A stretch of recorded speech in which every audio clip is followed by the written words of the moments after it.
ससुर जी के चिट्ठिया सोचावल आवे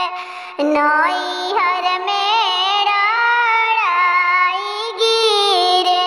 ससुर जी के चिट्ठिया सोचावल आवे नैहर में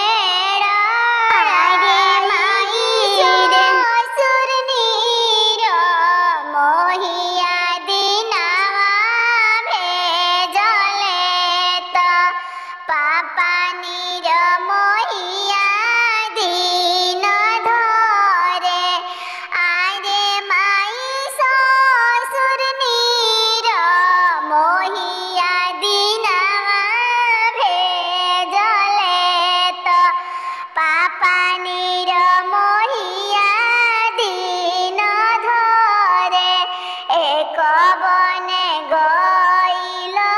दूसर बने अवरुति सर बने किया तोरे सुभावा मम्मी मन परली की